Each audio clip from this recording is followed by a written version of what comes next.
Obviously, from what Doug shared this morning, and we all know Acts 17 about how Paul had been forced to leave Berea, and he went to the synagogue to talk to the Jews, and then he also went to the Agora, which is the marketplace. And everywhere Paul turned, there's the gods and the goddesses, which was not unusual for the Greek world, for things that Paul had seen in all of his travels, but for some reason it just seemed to distress him more and more here in Athens because of the prevalency. And I think what's interesting, even what Doug shared today, that Paul's response to this, which a lot of us, when you go into that kind of situation, your response is, I just need to stay by myself, isolate myself, but Paul's response was to be out where? Among the people. And where were the people? The people were in the marketplace. And the marketplace was originally sort of begun in like 700 BC as a gathering place for the Greeks to gather for military duty. And eventually it became a center of debate, political discussion, and eventually commerce. It was the place, like has been said, the heart of Athens. It's where to shop, get entertained, to socialize. And it would be, a lot of you have said or heard, it's kind of this whole area is kind of like the mall. Where do you want to go? Oh, let's go to the mall. Let's go get a cup of coffee and go to the Agora. This was the place to be. And so, of course, it's interesting that this is where Paul came. Now, the difference between this area and our modern day shopping areas is that women didn't come here. So unfortunately, the women didn't come here unless they were very poor. The poor women came doing shopping for their mistresses, servant women. But most of the rich women didn't come here, so in that way it's quite distinct from the marketplaces of our time, which are very well populated with women. Okay, and it's interesting too, the location is, it's a perfect location. It's at the intersection of the main street of Athens, which is, in English, we call it the Panathenaic Way. I don't know what they say in Greek, but it's the main street. So, it's a perfect location. Now, the two, she's already talked about the two buildings that are still intact, the Stoa of Attilos and the Temple of Hephaestus.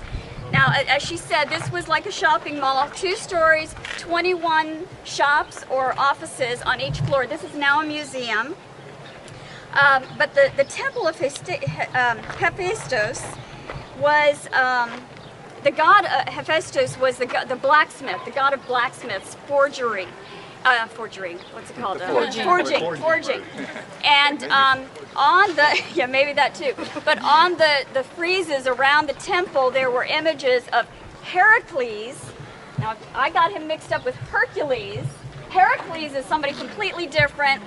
Heracles had to do these 12, what they call the 12 labors. And what he had to do was he had to do these monumental feats to kind of atone for his misdeeds. He killed his own children and did a few other things. So that's the Temple of Hephaestus. And if you go in the museum, I don't know if we'll have time, but if we go in the museum, you'll see all kinds of items that they've found in the excavation. Toys, coins, writing tools, and also clay pieces known as ostraca.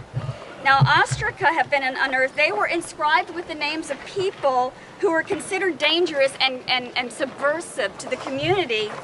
And if a person had enough votes on the ostraca, they were banished from Athens for 10 years. And this is where we get the word ostracized. So that's, everything good comes from Greece, they say. At one time, there was also in the Agora a concert hall that could seat 1,000 people. Now, another interesting thing is, as we know, when Paul preached here, it says the Epicurean and the Stoic philosophers asked about, what is this babbler trying to say? The Stoics derived their name from Stoa Poikili, which means painted porch, painted stoa. And that's where their founder, Zeno, used to teach his philosophy in the Agora, around 300 years before Christ. And Douglas mentioned this morning, that they use the word babbler, which in the Greek is spermologos, which is seed picker. And basically what that is, it originally was somebody who would go pick up scraps in the marketplace. And so it eventually became to mean someone who just picks up learning here and there. So that's me. So anyway, that's what they called him, as the seed picker. Eventually, much of this was destroyed in 267 AD by a Germanic tribe called the Heruli. So all those Germans came in and destroyed it. But there's also, it's interesting to me that the city of Athens appointed officials in the Agora. One was called the metronomoi, which he checked the weights and measures of things, made sure they were accurate. And the agoranomoi checked the quality of the goods. And so I think, boy, we need some of those metronomois in our malls. There were a lot of other buildings, administrative buildings, council buildings, more of that. But it's interesting because Acts 16, when Paul is in Philippi, it says they dragged him into the marketplace, and he was on trial there. But that was another agora in Philippi. So the agora was the place not only of commerce, but where decisions were made, official decisions were made. They would post bulletin boards of different decisions and hold court proceedings, all in this area. And so much happened here. This is, like I said, been said before, if you have agoraphobia, this is where it comes from, the fear of open places, the fear of big open spots.